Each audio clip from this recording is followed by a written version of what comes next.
안녕하세요. 네, 반갑습니다. 오늘 새벽에도 또 원고를 만졌습니다. 그래서 그 주희 자매님한테는 어제 보냈기 때문에 그저께 그래서 원고가 좀 하긴 하지만 내용이 바뀐 건 없고요. 그래서 너무 감사하고 또 많이 배우고 있습니다. 그래서 창세기 1장 1절을 다 아는 구절인데요. 대초에 하나님이 천지를 창조하시니라는 이 말씀인데 크게 두 가지로 나눠서 여러분들하고 교제를 했으면 좋을 것 같습니다. 첫째는 뭐냐면 창조가 무엇이고, 두 번째는 창세기 1장 1절의 내용이 무엇인지에 대해서 말씀을 드리고자 합니다.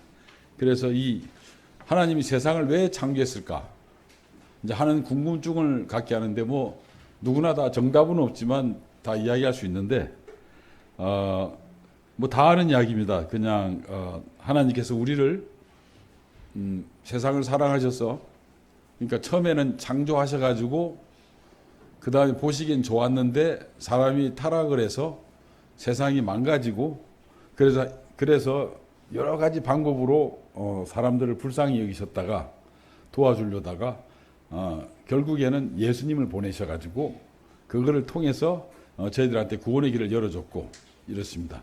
그래서 먼저 전제돼야 될 것이 뭐냐면 창조와 이 구원, 창조와 구속은 연결된다.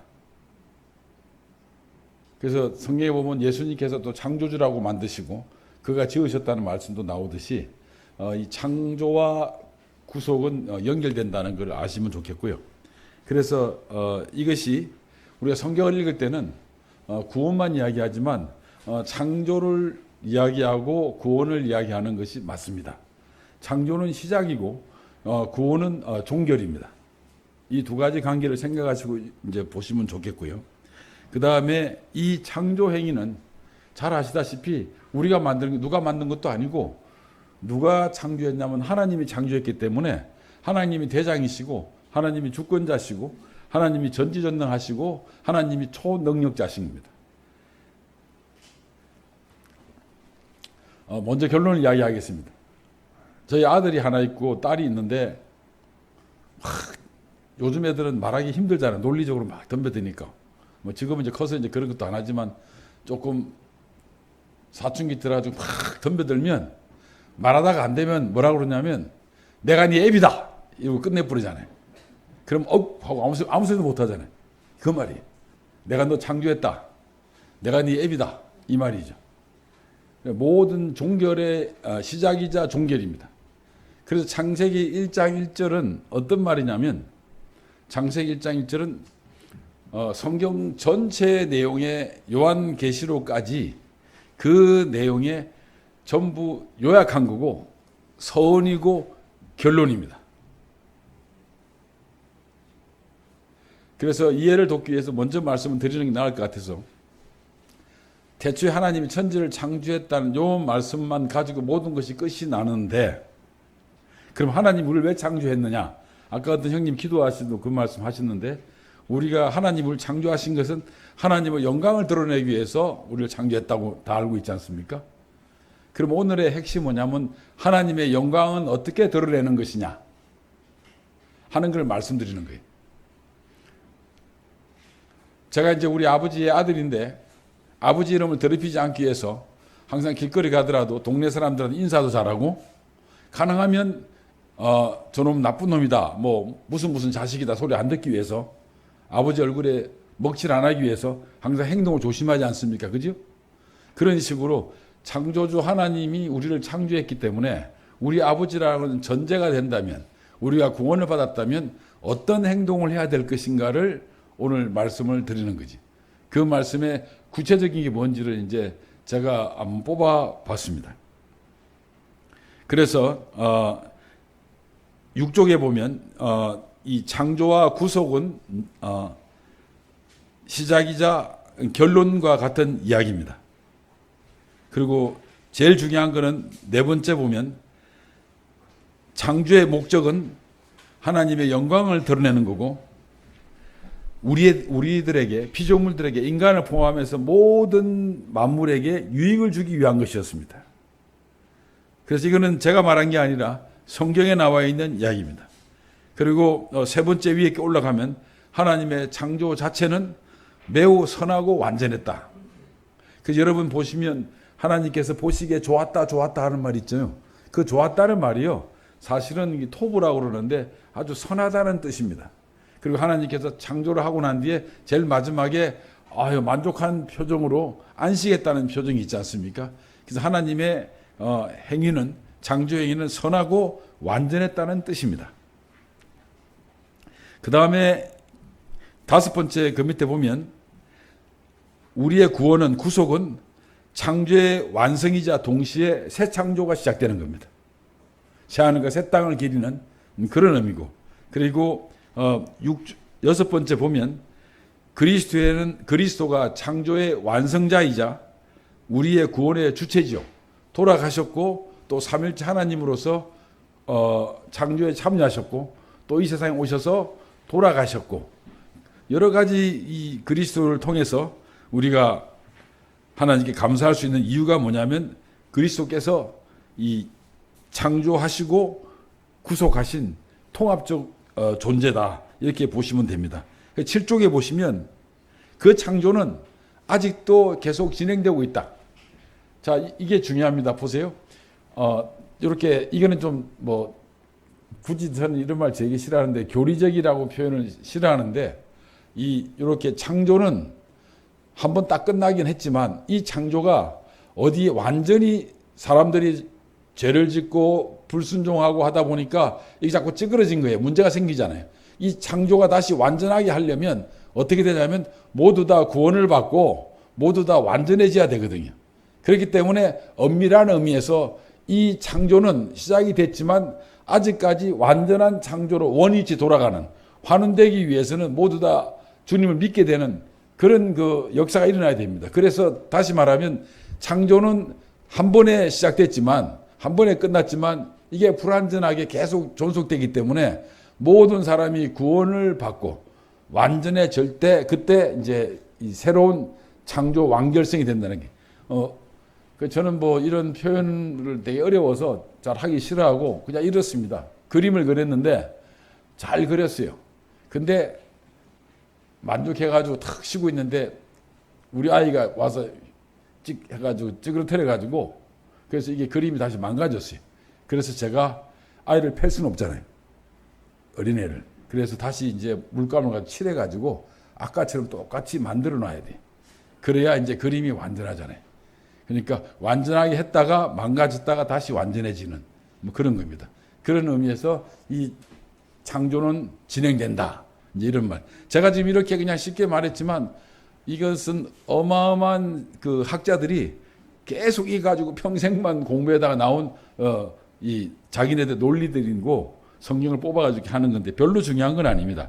그렇지만 7쪽에 보면 창조는 진행형이다, 이런 면에서 완전하기 위해서는 진행형이다, 이렇게 이제 말합니다. 그래서 본론으로 들어가면 창세기라는 책명이 뭐냐면, 책의 이름이, 이거는 이제 나중에 보관해 놓으시면 좋을 겁니다. 저희 이런 서부교회에서는 이제 각 권마다 이렇게 개론식으로 다 하면서 지금 돌고 있거든요. 그 히브리어 성경에는 뭐라고 그러냐면 태초에라는 말을 쓰잖아요. 이 구약 성경은요, 유대인들은 이 성경을 이렇게 히브리어로 첫 번째 피면 첫 번째 나오는 단어 있죠. 그 단어가 책명입니다.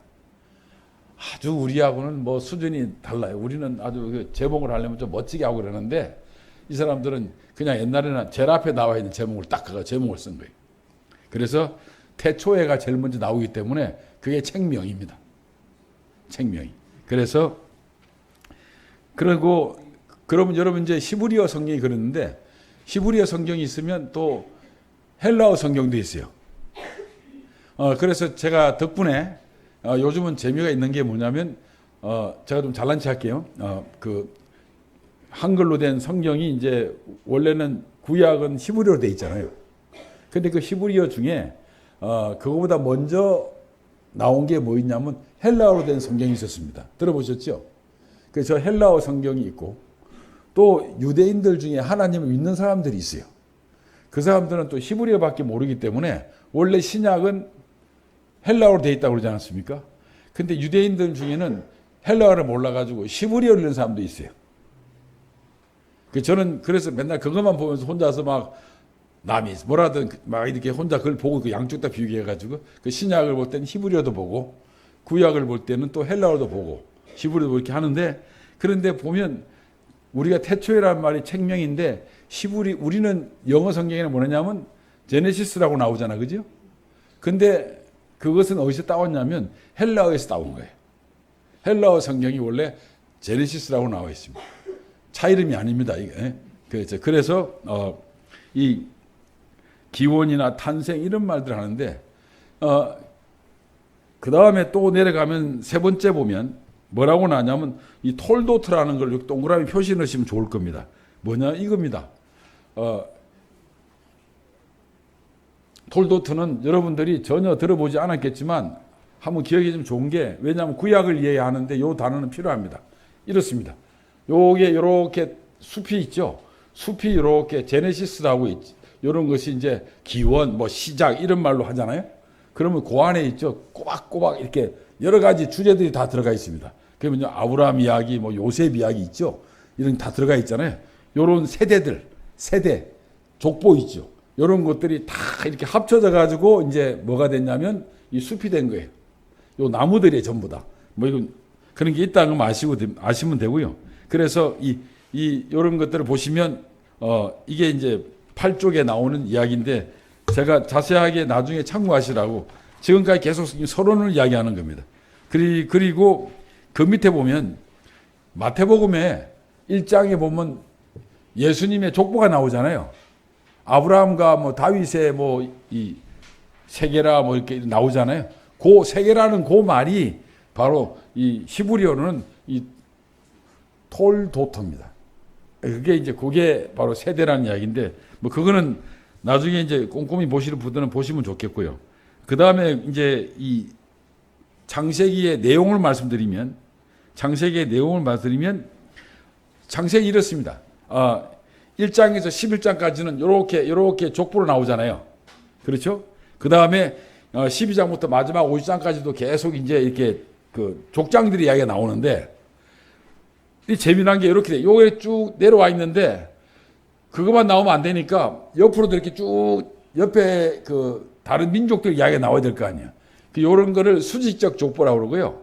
이런 거를 이제 분할 족보라고 그래. 옆으로 쫙 나와 있어요. 그래서 그거를 9쪽 보십시오. 제가 각주 9쪽에 보면 각주 2번에 9쪽 제일 밑에다 전부 다 써놨어요.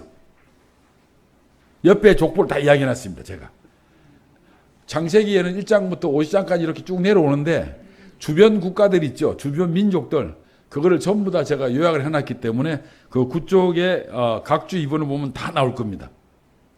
참고하시라고. 지금까지는 계속 지금 참고하시라고 하는 게 성경 공부하는데 아주 도움이 될 겁니다. 그래서 9쪽에 보면 여러분 잘 아는 원역사. 이것도 이제 우리끼리 쓰는, 우리는 잘 모르는 이야기지만 학자들이 이런 말을 써요. 원역사. 원역사가 뭐냐면요. 역사가 있는데 그 앞에 있는 역사예요. 그 앞에 있는 역사 어디까지 보냐면 바벨탑까지를 원역사로 봐요. 저희들이 전부 다. 그 앞에까지를. 그리고 이제 10쪽에 보면 족장들의 이야기가 나오고 그렇습니다. 족장들의 이야기의 특징이 뭐냐면 우리는 그냥 간과할 수 있는데 족장들의 이야기의 특징이 뭐냐면 아브라함의 모든 민족의 조상이 되겠다고 하지 않았습니까? 그게 아주 포인트입니다. 그게 뭐냐면 바로 구원의 개방성입니다. 구원이 전 인류에게 열려 있다. 이런 교제를 몇 번 했는데 만약에 요나스가 구약에 빠졌다 그러면 구원이 이스라엘만 있는 줄 알아요. 그러나 요나스가 있기 때문에 구원은 이스라엘만 있는 게 아니다. 전 세계 다 있다는 의미를 가지고 있는 거예요. 그 다음에 베드로를 비롯해서 많은 제자들이 예루살렘에 있었지만 사도 바울이 서쪽으로 갔다는 이야기 자체가 그 땅 끝까지가 바로 이방인들까지도 복음의 정당성을 가지고 있는 거죠.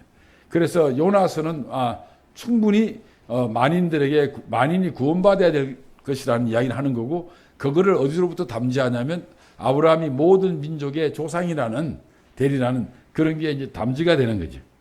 그래서 이제 구원의 개방성이 있다는 것만 아시면 되겠고요. 그 다음에 11쪽에 보면 족장들의 언급했을 때 족장들은 뭘 원했냐면 족장들한테 하나님이 말씀하셨냐면 땅을 약속했죠. 그래서 이제 하나님 믿는 우리들은 그 땅을 보면서 새하늘과 새 땅을 또 우리가 기리게 되고 그렇게 비교를 하게 되는 그런 그 희망을 가지게 되는 거죠. 그런 정도가 되겠고요. 그 다음에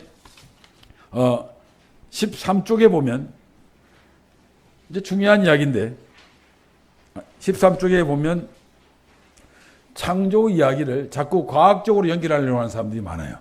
그렇죠? 근데 여러분 창조하고 과학하고는 다릅니다.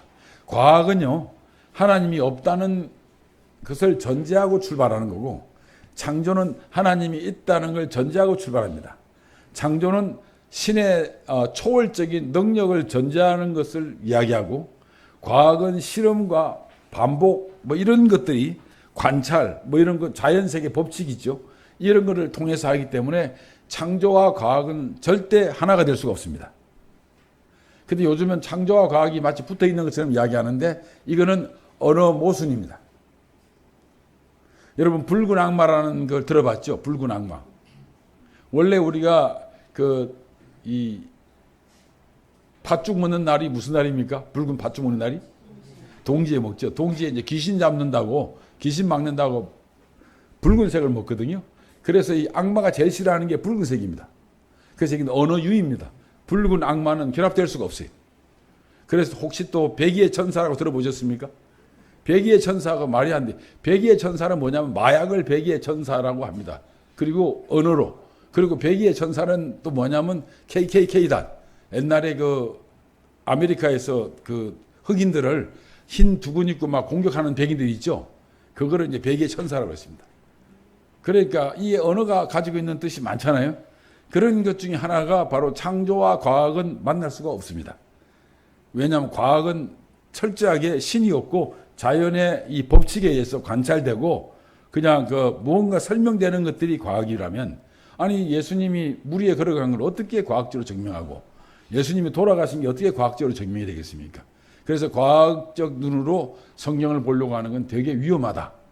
그건 좋은 접근 방법이 아니에요. 왜냐하면 성경은요 과학을 증명하려고 이야기한 게 아니라 성경은 하나님이 세상을 창조했고 너희들은 나를 믿으라 하는 걸 이야기하려고 한 거지 성경은 과학을 이야기하려고 있는 게 아닙니다. 그렇기 때문에 과학적으로 성경을 접근하는 것은 대단히 위험하고 그리고 어리석은 방법이다. 그거를 이제 말씀을 드립니다. 그리고 창세기의 주제들을 보면 하나님이 이제 창조주시고 모든 존재의 원인입니다. 그러니까 모든 시작의 원인이에요. 하나님 없으면 이 세상이 존재하지 않았기 때문에 하나님은 모든 존재의 원인이고 말씀드린 하나님의 주권이고 하나님의 전능하심을 표현한 것이고 그 다음에 혹시 이제 잘 모르시는 오해하시는 분들이 계신데 뭐냐면 땅이 혼돈하고 공허하며 하고 뭐 이렇게 용어를 보고 하나님 계시기 전에 막 세상은 엉망이었다 이러는데 그렇지 않아요. 왜냐 그 세상은 어떤 거였냐면 그냥 히브리어로 보면 밑에 써놨는 터우와 보우라고 그래가지고 아무것도 없는 상태였어요. 그냥 빈 공간이라는 뜻이지 막 혼돈하고 이런 뜻이 아니에요. 그게 번역이 잘못됐습니다. 그 혼돈이 아니고요. 그냥 빈 공터, 공허함, 아무것도 없는 이런 뜻입니다. 그러니까 하나님이 없을 때는 막 세상이 엉망진창이었는데 하나님이 새로 이렇게 만들었다 그러면 그전에 뭐가 있었다는 이야기 아닙니까? 그게 아니고 아무것도 없는 상태, 빈 공간인 상태를 말하는 거예요. 거기는 혼돈이라는 말을 번역을 잘못했습니다. 그러니까 아무것도 없는 상태에서 하나님이 창조했다는 뜻입니다. 뭐 그런 것들이고요. 그 다음에 이제 15절까지 내려가면 이제 하나님께서 창세기 12장 3절과 17장 5절에 보면 15절에 보면 하나님은 아브라함을 비롯해서 모든 사람들에게 인류에게 복을 주시겠다고 이제 보편적 복을 이야기하는데 그거 합니다. 그렇게 하고 뭐 그런 이야기를 쫙 썼습니다 제가. 그래서 16쪽에는 이제 결론적으로 말하자면 요셉이 여러분 이렇게 이렇게 애굽에 들어가지 않습니까, 그죠? 근데 우리는 출애굽만 기억하는데 들어간 거를 뭐냐면 입애굽이라고 합니다. 그러니까 뭐 먹어야 뭐 이렇게 화장실 갈 거 아닙니까, 그죠? 그러니까 뭐 들어가야 뭐 나올 거 아니야. 여기 입애굽, 출애굽. 그래서 입애굽을 두 번 있었습니다. 아브라함이 들어간 거, 그 다음에 요셉이 들어간 거. 근데 아브라함이 들어간 것은 또 요셉이 들어간 거는 다 목적이 하나가 있었는데 요셉은 팔려갖고 아브라함은 배고파서 들어갔죠. 그렇지만 요셉이 들어가고 그 다음에 배고픈 그 후손들이 배고픈 그 가족들이 다시 들어가잖아요. 그래서 식량 때문에 들어갔는데 어떻든 먹고 살자고 들어갔죠. 그래서 들어갔는데 나오기는 이제 출애굽이 되는 거죠. 그런 거기 때문에 그거는 그래서 성경의 히브리어 보면 그 출애굽기 보면 뭐라고 나오냐 제일 먼저 시작하는 게 그래서 하고 이제 출애굽의 글자가 시작돼요. 창세기 끝났잖아요. 그래서 출애굽 시작할 때 그래서 하고 시작이 돼 이야기가. 들어갔으니까 이제 고통받아서 힘들어하니까 나와야 된다 이런 뜻을 가지고 있어요. 그러니까 이 언어적으로 그렇습니다. 그렇게 이제 말씀을 드릴 수 있고요. 그 다음에 그 16쪽 이제 중간에 보면 그러면 창세기의 교훈이 뭐냐면 뭐 계속 이야기하겠지만 하나님은 주권자이시다. 그리고 하나님은 목적이 있어서 창조하셨다. 그리고 하나님은 창조하자마자 인간이 잘못했기 때문에 구원을 계획하셨다. 그래서 하나님은 우리를 사랑하시고 공의를 계속 펼치시고 구속하기 위해서 역사를 전개하신다. 이런 말을 계속 가지고 있는 거예요. 그리고 이제 17쪽에 쭉 내려오면 18쪽 쭉 내려오고 저희들이 이제 18쪽 중간에 오늘의 이제 본론이 되는 창세기 1장 1절에 대해서 이제 말씀을 드리고자 합니다. 지금까지 이야기는 별 뭐 중요하지는 않고요. 참고하시면 되겠고 이것이 이제 시작이 본론에도 관계없습니다. 18쪽 중간입니다. 창세기 1장 1절에 보면 태초에 하나님 천지를 창조했다 이 말이 있잖아요. 이 말이 모든 사본들이요. 성경에 있는 모든 사본들이 사실은 안에 들어가 보면 약간씩 내용이 조금 다른 것들이 많거든요. 사본들을 보면. 근데 대부분의 사본들이 성경은 원본이 없습니다. 성경은 원본이 없어서 이렇게 싸우고 있는 것처럼 막 교파도 많아지고 이게 진짜다 저게 진짜다 그러고 뭐 킹제임스가 최고다 아니다 뭐 개혁개정도 괜찮다 막 원본이 없기 때문에. 근데 모든 사본들에서 일치된 게 뭐냐면 1장 1절은 다 똑같습니다. 창세기 1장 1절은 완벽하게 똑같습니다. 다른 것이 한 건도 없습니다. 그 태초에 하나님이 천지를 창조하시니라. 그래서 자 이제 시작을 하면 이 구조적으로 보면 태초에 하나님이 하늘과 땅을 창조했다는 건데 여기에 이제 문법적으로 이야기하면 이렇습니다. 여러분들은 하나님 그러면 우리 잘 알고 있는 엘로힘이라고 그러잖아요. 그 언어가 원래 복수로 되어 있습니다. 복수. 그러면 복수면 상식적으로 문법적으로 동사는 복수 동사를 받아야 되는데 이 동사는 단수로 받습니다. 이게 첫 번째 문법적으로 많은 사람들한테 오해를 주고 있습니다. 복수로 엘로힘이 복수인데 동사는 단수로 나와요. 근데 그런 것들 뭐 그런데 그렇게 아시면 되겠고요. 그래서 이제 그걸 설명하겠는데 밑에 보면 1번째 구조는 이제 태초에 이런 말은 시간의 시작을 알려주는 말이다 우리한테. 19쪽에 나옵니다. 그 다음에 하나님은 창조했다는데 이 창조한다는 말은 단수로 나와요. 그 다음에 이 하늘과 땅이란 말은 그냥 쉽게 말하면 우주라고 생각하시면 됩니다. 전체다. 제가 여러 번 말씀드렸는데 여기에서 하늘이란 말은 우리가 생각할 수 없는 곳, 인식할 수 없는 것이 하늘이고 우리가 인식할 수 있는 곳이 땅이다. 인식할 수 있는 곳이. 그렇게 생각하면 됩니다. 그래서 19쪽 중간에 가보면 신앙적 의미는 보면 하나님은 이제 창조적인 주체시고 모든 것의 시작과 끝을 주관하시고 완결하시고 그 다음에 하나님은 물리적인 세계뿐만 아니라 영적인 세계까지도 다 완성하신 분이다. 창조를 생각할 때 단순히 물리적인 우리 눈에 보이는 이해할 수 있는 이런 것만 창조한 게 아니라 우리가 모르는 영적인 세계까지도 전부 다 통합적인 창조를 하신 것이 이야기하는 것이 골로새서 1장에 나옵니다. 그 다음에 이 태초에라는 말은 말씀드린 것처럼 어떤 특정한 시간에 이 우리 세상에 이제 시작이 됐다는 걸 말씀하는 겁니다. 그리고 이 세 번째 문법적인 걸 보면 이 태초에는 시간의 시작점을 나타내고 그 다음에 동사는 어떤 동사냐면 이겁니다. 완료된 거예요. 끝났다 이거예요. 그러니까 우리라 말하면 뭐 영어로 이야기하면 과거분사라고 그러나 경험 끝났다.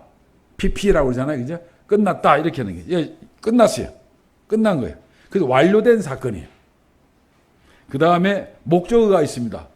뭘 창조했냐? 하늘과 땅을 창조했다. 그게 뭐냐면 바로 우주, 전 세계를 다 창조했고 우리가 아는 것도 모르는 다 창조했다는 뜻입니다. 이런 것들이 이제 그런데 오늘의 이제 백미입니다. 아마 여러분들께서 평생에 처음 듣는 거를 오늘 들으실 겁니다. 이까지 왔는데 제가 잘난 척 좀 해서 죄송합니다. 이건 빼야 되겠습니다. 오늘의 백미인데요. 바로 뭐냐면 창세기가 육가 원칙에 의해서 만들어졌습니다. 이 육가 원칙이라는 말이 제가 밑에 각주를 다 달았는데 전 세계 학자들이 육가 원칙의 중요성을 엄청나게 연구를 많이 했는데 여러분들, 그건 인문학자들이, 문학자들이 그런데 창세기 1장 1절에 육가 원칙이 있는 거예요.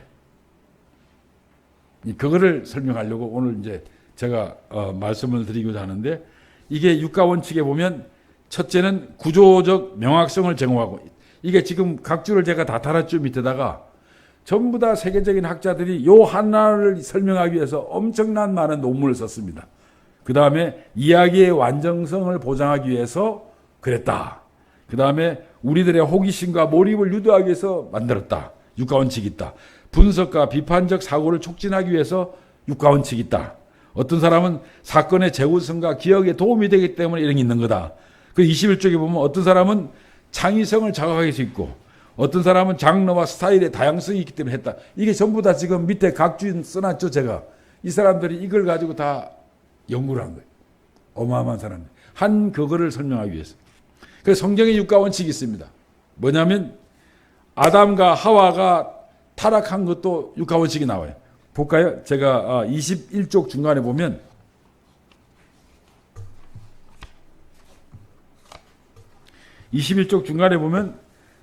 누가 아담과 하와가 언제 창조 직후 어디서 에덴 동산에서 무엇을 선악을 알게 하는 나무의 열매를 먹음. 왜? 하나님 같이 되려는 욕망으로 어떻게 뱀의 유혹을 받아서 이게 전부 다 나와요. 그래서 제가 이 육가 원칙은 두고 이제 여러분들이 기억이 될 겁니다. 그 다음에 가인과 아벨 제사도 육가 원칙에 나와요. 누가 가인과 아벨이 언제 에덴 동산 쫓겨나가지고 어디서 동산에서 무엇을 제물을 드리는데 왜? 하나님께 드리고 순종과 헌신을 표현하기 위해서 어떻게 가인은 곡식을 곡물을 아벨은 천냥을 바쳤다. 이렇게 육가 원칙이 다 나와요. 전부 다 나오는 성경에 곳곳에 육가 원칙이 나오는 거예요. 그리고 노아의 홍수도 그렇고 그 다음에 21쪽 밑에 아브라함의 부르심도 그렇고 그 다음에 롯의 구원받는 것도 그렇고 야곱이 꿈꾼 것도 그렇고 요셉의 팔려가는 것도 그렇고 요셉이 형들 앞에서 고백하는 것도 그렇고 그 다음에 야곱의 축복도 그렇고 그 다음에 모세를 부르시는 것도 그렇고 23쪽입니다. 그 다음에 다윗과 골리앗 전투에도 나오고 예수님 탄생에도 나오고 나사렛 부활에도 나오고 그 다음 23쪽 제일 밑에 보면 바울이 회심한 데도 나와요.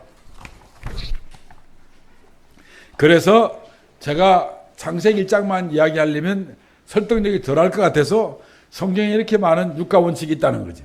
근데 이 사실은 이게 문학적으로도 엄청난 중요한 거예요. 그래서 세계적인 학자들이 전부 다 이거에 대해서 자기의 논문을 발표하면서 중요성을 이야기했는데 우리가 알고 있는 창세기 1장 1절이 바로 이 육가 원칙이 나온다는 거예요. 어마어마한 사건이죠. 그래서 제가 감히 그거를 육가 원칙을 한번 이제 봤습니다. 그래서 24쪽 1쪽에 보면 누가 그러니까 24쪽 재료에 누가 하나님께서 이 하나님이 이제 복수로 등장하는 거예요. 엘로힘이. 물론 엘이 이제 단수인데요. 복수로 등장하는데 많은 학자들이 세 가지로 이야기합니다. 이거는 뭐냐면 동사는 단수로 오기 때문에 복수가 단수로 받았다는 것은 어떻든 간에 하나님이 율신이라는 걸 이야기하기 위하다. 한 분이시라는 걸 이야기하겠다. 단일한 주체다. 하나의 주체가 있는데 그 안에 성격이 세 성격이 있다는 거죠. 그랬어요. 그런데 어떤 사람은 이걸 가지고 이제 뭐라고 이야기하냐면 이 복수 형태의 엘로힘이 나타난 이유가 첫 번째 25쪽입니다. 하나님의 위엄과 존엄성. 고대에는요 신을 표현할 때 복수로 표현했습니다.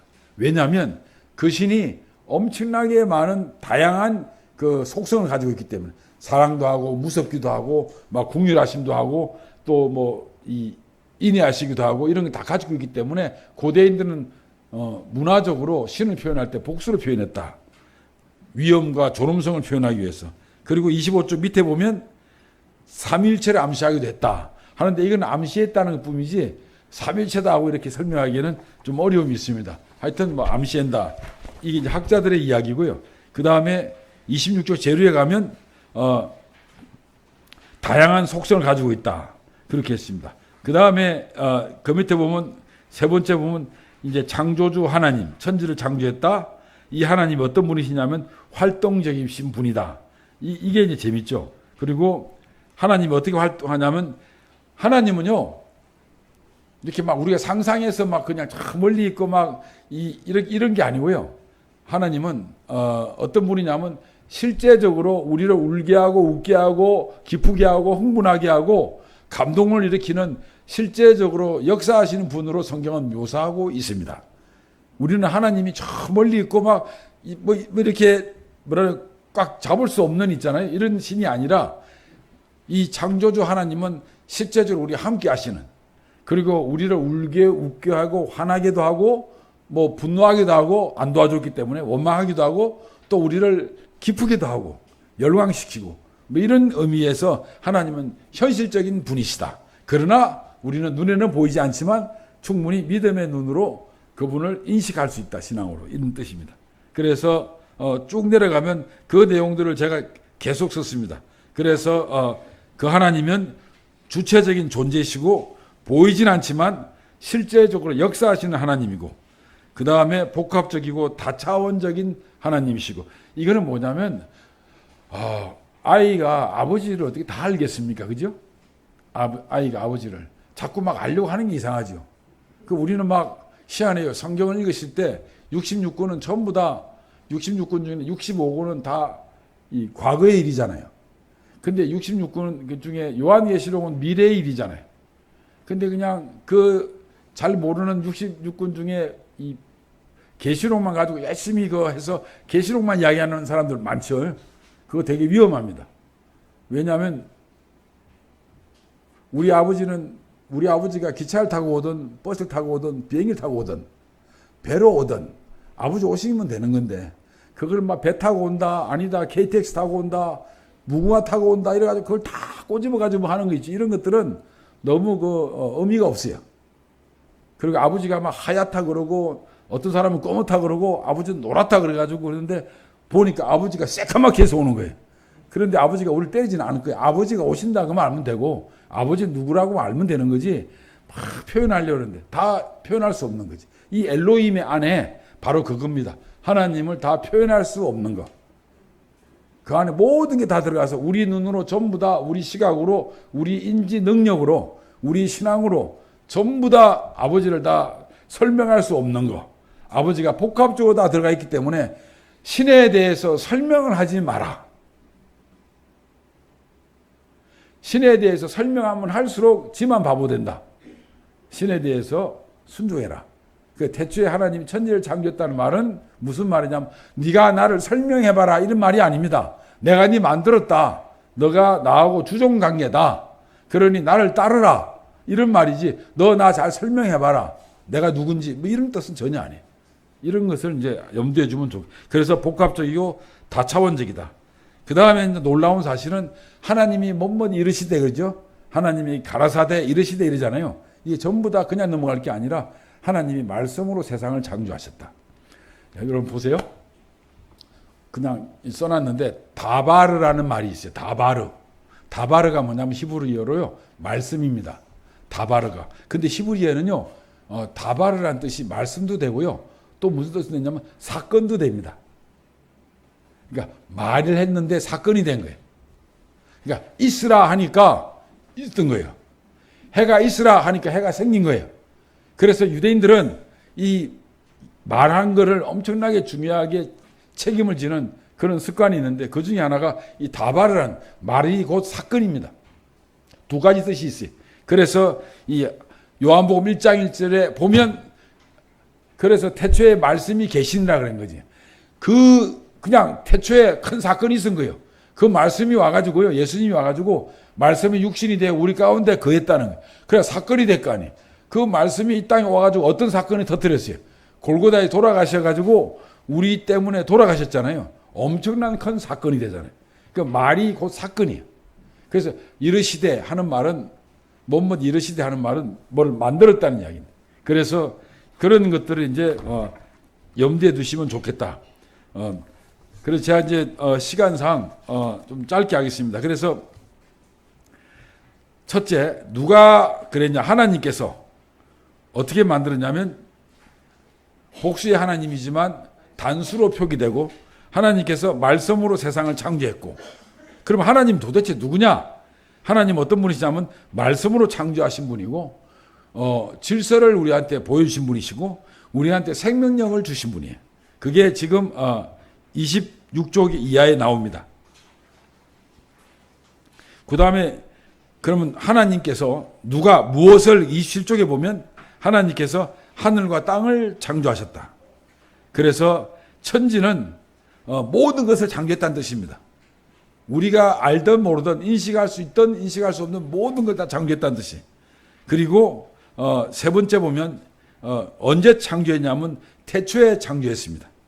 이거는 무슨 말이냐면 시간의 시작을 이야기하는 거고 그리고 단순한 시간이 아니라 신이 만들어 놓은 시간에 우리가 인식할 수 있는 그 시간 신의 역할이 신이 이렇게 우리하고 이제 창조하는데 우리가 알 수 있는 최초의 시간 그 시간에 이제 창조를 했다는 그런 말이죠. 그래서 29쪽에 28쪽에 보면 이렇습니다. 제 1번에 29쪽 바로 위입니다. 28쪽 마지막 절에 하나님의 시간이 시작점에서 우주를 창조하셨다. 하나님이 모든 것의 주관자이시다. 29쪽에 보면 하나님이 시간의 시작과 함께 창조의 주체로서 우주를 설계하고 질서를 부여하셨다. 이게 이제 내용입니다. 그 7쪽에 보면 그 29쪽에 보면 어디서 창조하셨냐. 그래서 이 말은 꼭 이제 다 아시는데도 이제 표시 한번 했으면 좋겠습니다. 네 번째 보면 무소부재하심과 편재하심이라는. 이 무소부재는 뭐냐면 시공을 초월해서 모든 곳에 계시다는 뜻이에요. 하나님이 여기만 계시나요 지금? 아니잖아요. 하나님은 지금 다른 곳곳에서도 지금 예배드리면서 하나님 기뻐하시고 경배를 받으시잖아요. 모든 곳에 계시는 거예요. 하나님은. 그게 이제 무소부재라는 말로 우리가 요약을 할 수 있고 그리고 편재성이라는 말이 있는데 이거는 뭐냐면 물리적인 한계를 벗어나서 어떻게 이야기하냐면 어느 곳에서나 동시에 계시다는 거예요. 하나님이 동시에 계시. 그래서 하나님 성경에 보면 스토리 보면 여기서 뭔 일이 일어났는데 저기도 일어난 걸 동시에 보시는 거예요. 하나님께서. 동시에 보고 있다는 거죠. 그래서 편재성이란 말은 동시라는 말이고요. 그 다음에 무소부재라는 것은 어느 곳에선. 이게 이제 하나님의 존재 위치를 설명하는데 아주 좋습니다. 하나님은 어느 곳에서나 계시고 하나님은 어느 곳에서나 동시에 계시다. 이런 말로 하시면 돼요. 그래서 어떻게 창조했냐면 말씀으로 창조했다. 이렇게 하는 겁니다. 그래서 30쪽에 보면 하나님은 어떻게 창조했냐면 말씀으로 창조했다. 뭐 시간이 없으니까 쭉 보시면 됩니다. 그 다음에 그런데 이제 안타깝게도 이제 딜레마가 있습니다. 32쪽 중간에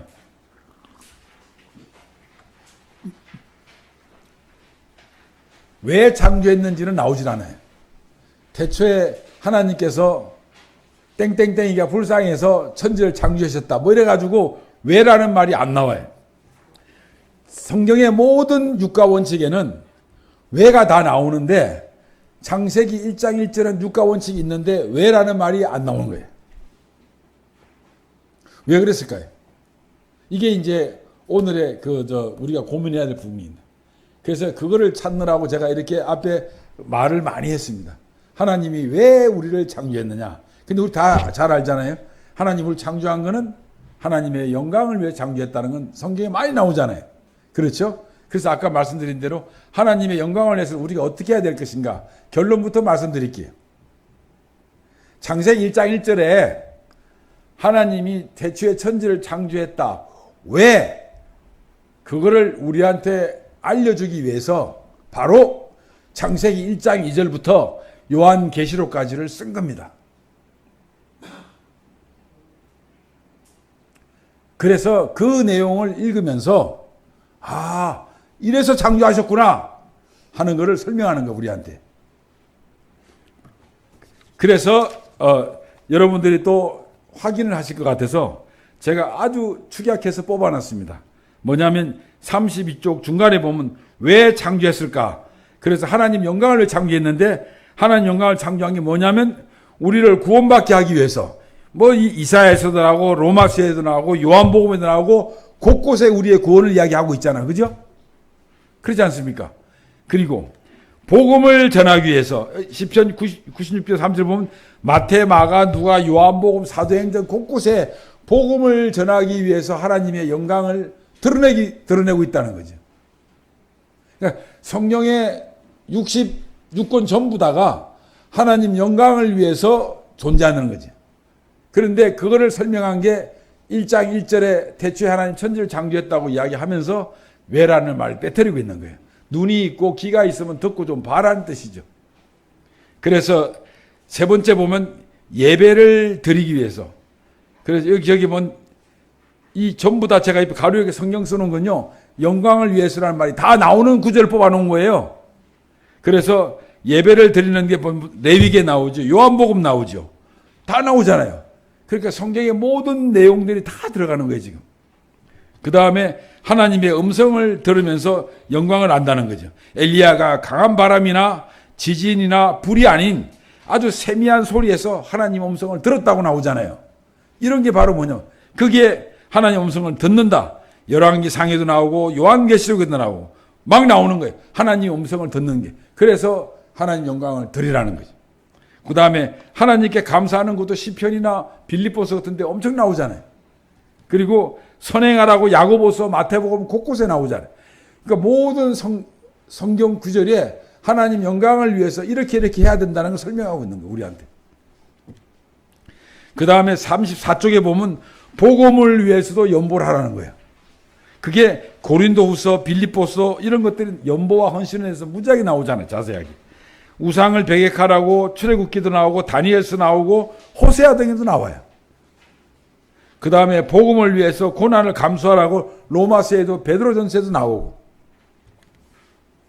이제 묻습니다. 하나님 우리한테.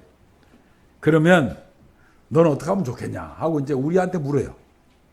그래서 우리한테 질문하는 거예요. 하나님께서. 하나님은 우리한테 뭘 질문하냐면 그러니까 나는 그렇게 했습니다. 하나님은 우리한테 질문하시는 하나님이다. 너는 어떻게 하면 좋겠냐? 너는 이 앞에 이렇게 9가지를 했는데 하나님 영광을 위해서 성경에 이렇게 나와 있는데 너는 지금 뭐 할 거냐? 어떻게 할 거냐 하는 하나님이 욥한테 했던 질문, 예레미야한테 한 질문을 나한테 지금 하고 있다. 그래서 창세기 1장 1절은 태초에 하나님이 천지를 창조했다고 이야기하시면서 왜라는 궁금증을 하게 하고 그 성경을 읽는 우리들은 66권에서 아 이래서 우리가 하나님을 창조했구나 하고 끝나는 게 아니라 그런데 너는 어떻게 할 거냐고 우리한테 질문하시는 하나님이시다. 창세기 1장 1절을 통해서 이제 알았냐? 영광을 위해서 네가 이렇게 해야 된다고 생각이 들면 그럼 너는 어떻게 할래? 하는 게 이제 하나님은 질문하시는 하나님으로 우리한테 나타나신다. 욥이나 예레미야한테 나타났듯이. 그 다음에 하나님은 출애굽이나 신명기처럼 명령도 하시는 하나님이시다. 가라, 와라, 들으라, 보아라 이런 말씀 하시면서 따르라, 순종하라 이렇게 명령하시는 하나님이시기도 하시다. 왜? 이거는 전제가 돼야 되는 게 깨달아야 되는 거예요. 왜 하나님이 천지를 창조했는지. 그래서 우리가 앞에 9가지를 인정한다면 나한테는 하나님이 어떤 명령을 하고 있는지에 대해서 우리가 이 고민을 해야 된다. 35쪽에 보겠습니다. 그리고 하나님께서는 공동체 존재, 사회적 존재인 것을 인간이 살아가면서 어떻게 살아야 될지 윤리적, 도덕적 또는 교회 생활에서 어떻게 해야 될지에 대해서도 우리한테 사도행전이나 에베소에서 나와 있는 것처럼 우리한테 보여주시고 계시다. 그 다음에 하나님은 이 내가 너희를 창조했으니까 이 질서를 잘 다스리고 관리하라는 의미에서 우리한테 관리자적 역할을 줬다는 것에 대해서 인정한다면 창세기나 시편이나 뭐 이런 것들을 읽으면서 어떻게 우리가 관리하고 대할지에 대해서 고민하는 시간을 가지라는 거죠. 다시 요약을 하겠습니다. 성경에는 육하원칙이 무지하게 많이 나타나는데 하나님을 안 믿는 사람들, 인문학자들도 이 육하원칙에 대해서 엄청나게 중요하게 생각하고 귀중한 논문을 썼습니다. 그런데 우리가 잘 알고 있는 성경 창세기 1장 1절이 바로 하나님께서 천지를 창조했다는 이 말이 바로 육하원칙에 적용이 되는데 거기에 왜라는 말이 빠져 있습니다. 다른 성경 다른 곳곳에는 육하원칙이 다 있는데 거기에는 왜라는 말이 있는데 여기에는 왜가 없어요. 그거는 왜 없냐면 우리한테 지금 바보야 그것도 모르니 66권 전부 다가 왜다. 66권 전부 다가 그 왜를 설명하는 거다. 그리고 왜 설명해야 되냐? 그것은 하나님의 영광을 위해 살아라는 뜻이다 하는 거예요.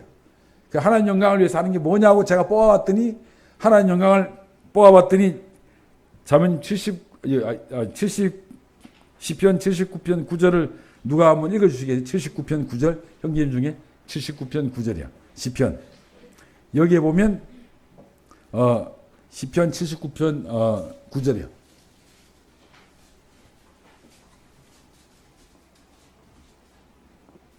시편 79편 9절입니다. 우리 구원의 하나님이여 주의 이름의 영광스러운 행사를 위하여 우리를 도우시며 주의 이름을 증거하기 위하여 우리를 부르시며 우리 죄를 사하소서. 예, 그게 뭐 제가 이 뽑아놓은 게 그냥 뽑아놓은 게 아니고요. 하나님의 영광을 위한다는 구절도 다 뽑아놓은 거예요. 그거를 만든 거예요. 제가 그냥 다 읽어봐가지고 그 구절 나오는 걸 뽑아가지고 이렇게 만든 거예요. 그래서 하나님 영광을 위한다는 게 뭐냐? 구원을 받는 거고 복음을 전하는 거고 예배를 드리는 거고 하나님 음성을 듣는 거고 하나님께 감사하는 거고 선행하는 거고 연보하는 거고 우상을 배격하는 거고 복음을 위해서 고난을 감수하는 게 하나님의 영광을 위한 거라는 거죠. 그러면 정답이 됐잖아요. 왜라는 말에 답이 되는데 그런데 거기에 또 플러스 근데 너는 뭐 할 거냐 하고 또 묻는다는 거죠. 너 알면 뭐 하냐? 너 말 뭐 할 거냐? 그래서 하나님은 우리한테 질문하시는 하나님이고 하나님은 우리한테 명령하시는 하나님이고 하나님은 우리한테 공동체 어떻게 살아라는 존재론적 질문하는 분이시고 그 다음에 이 세상을 어떻게 살아라 어떻게 관리해라 하는 것을 말씀하시는 하나님이라는 거죠. 그런 의미에서 여러분들이 이 자료를 한번 다시 읽어보시고요. 제가 나가는 말을 읽고 마치도록 하겠습니다. 창세기 1장 1절은 전체 성경 66권의 처음 구절로서 전체 성경의 표제어이며 요약입니다. 하나님께서 태초에 우주 만물을 창조하셨다는 말씀은 하나님께서 세상의 주인이심을 알리는 주어이며 창세기 1장 2절부터 계시록까지 나오는 모든 내용은 창세기 1장 1절에 기록되는 종속절인 셈입니다. 창조 행위는 하나님의 말씀으로 이루어졌다는 점에서 독특합니다. 성경은 하나님이 이르시되라는 표현을 통해 말씀으로 세상을 창조하셨음을 말합니다. 이는 하나님의 말씀이 곧 창조의 도구이며 그 말씀으로 인해 실제로 창조가 이루어졌음을 말합니다. 창조 이야기는 하나님의 모든 것을 그의 주권 아래 두셨음을 말합니다. 고대 근동의 다른 창조 신화와 달리 성경은 오직 한 분이신 하나님이 전능하신 창조주로서 모든 것을 창조하셨음을 말합니다. 창조는 하나님과 피조물 간의 관계를 규정하고 창조는 하나님과 우리 사이에 나와의 관계를 규정하며 하나님은 피조물 위에 군림하고 이를 주관하시는 분임을 나타냅니다. 이는 피조물 자체가 하나님과의 관계 안에서 존재하며 의미가 있습니다. 제가 하나님 안에 있을 때 의미가 있지 하나님 밖에 있을 때는 무의미하다는 겁니다. 따라서 창세기 1장 1절의 창조는 하나님의 전능한 말씀으로 무에서 유로 창조된 것을 의미하며 이는 시간과 공간의 질서를 부여하고 하나님의 주권 안에 모든 피조물이 존재함을 말합니다. 창세기 1장 1절에 태초에 하나님이 천지를 창조하셨다는 언급은 인간을 향한 숙명적인 관계에서 오는 순종 요구입니다. 성경은 창조주 하나님이 세상에 관여하시는 이야기를 담고 있으며 또한 세상 속에 사는 인간의 이야기도 포함하고 있습니다. 창조주 하나님은 인간의 다양한 행위를 보시고 모습을 보시고 보시기에 좋았다, 불쌍히 여기셨다, 화를 내셨다, 슬퍼하셨다, 후회하셨다 하는 말로 말하고 있습니다. 성경은 유일하시고 전능하신 하나님께서 인간의 행동에 따라 감정을 드러냄을 보여줍니다.